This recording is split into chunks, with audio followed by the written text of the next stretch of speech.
Alright guys, time to review Doctor Sleep, which I finally just saw, which is, again, a sequel to The Shining, directed by Mike Flanagan. So I was really excited because I love The Shining. The Shining is one of my favorite horror movies. A lot of people say that, but it is truly one of my favorite horror movies. And we got the announcement of Doctor Sleep, directed by Mike Flanagan, who I love, and I really love a majority of his movies that I've seen, like Hush or Oculus or Ouija Origin of Evil. And I haven't seen Haunting of Hill House yet, but I hear that's fantastic too. But Mike Flanagan is just one of those horror directors where, to me, in my opinion, he's one of the best working today. Like, he truly is one of those horror directors that, even though horror can be entertaining overall, like from any type of horror, in the recent years, I feel like Mike Flanagan is one of those directors that it feels like he has a purpose in like how he directs horror, as opposed to making horror kind of more of the same. I feel like he does a great job in his movies of really making things different from the norm in terms of like modern horror.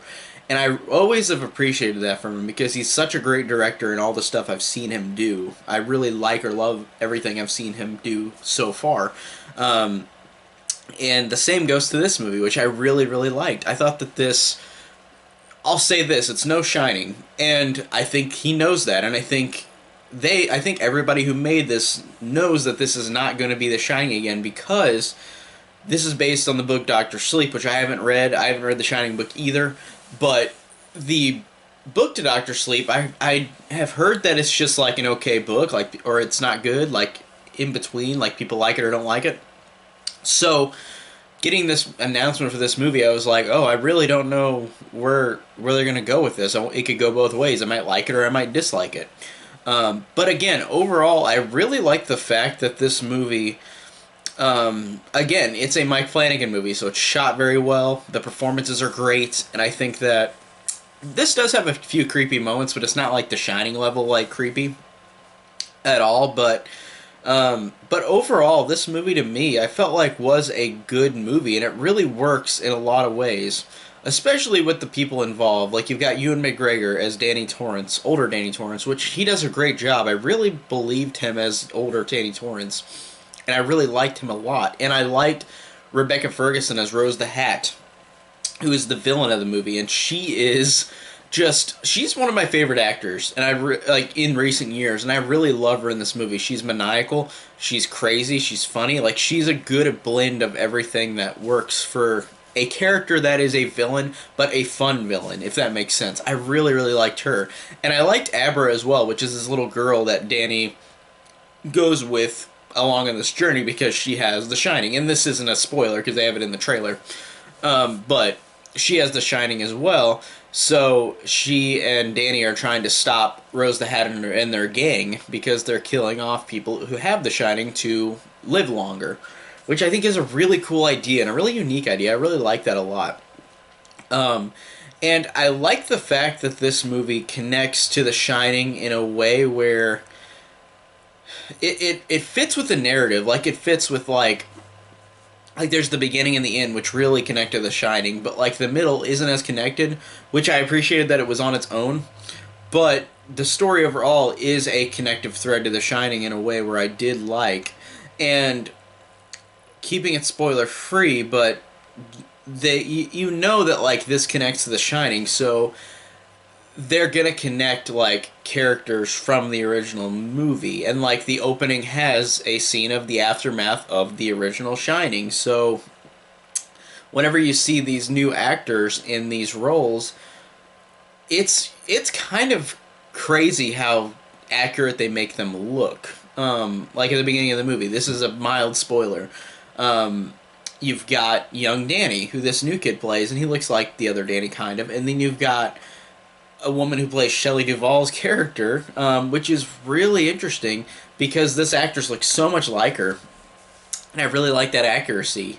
And I like the fact that they didn't do the CG, like, face on. You didn't CG Shelley Duvall's face onto, like, this new actress, which I'm not tired of. I like that in other movies. Like Rogue One, I like that where they did that. They added in Tarkin in Rogue One and made it CG, but because he wasn't alive.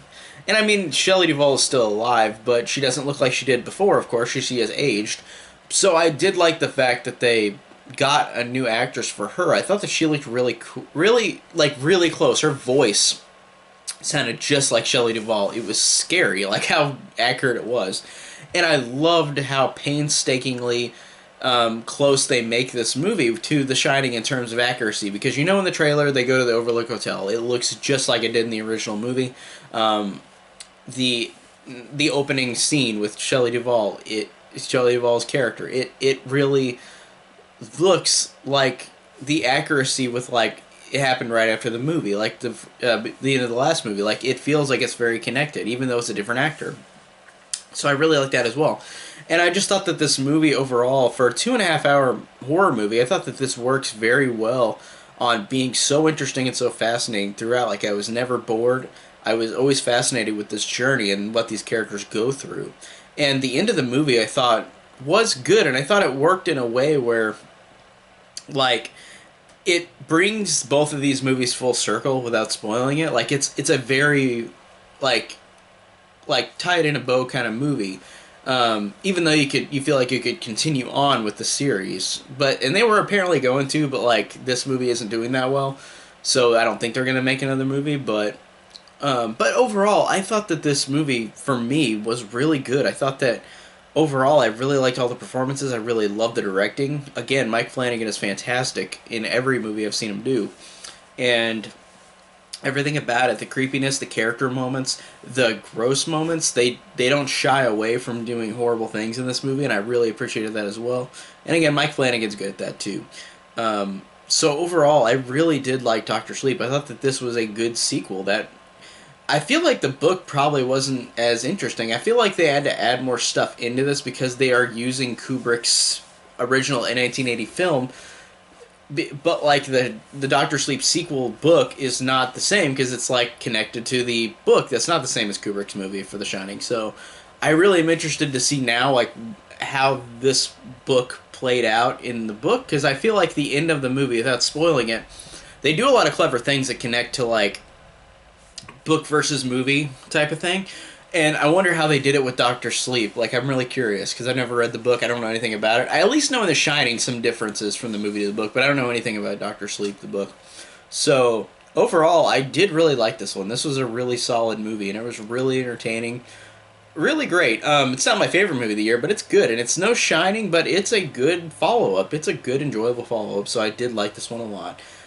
So that is my review, and thank you guys so much for watching. Come play with us forever.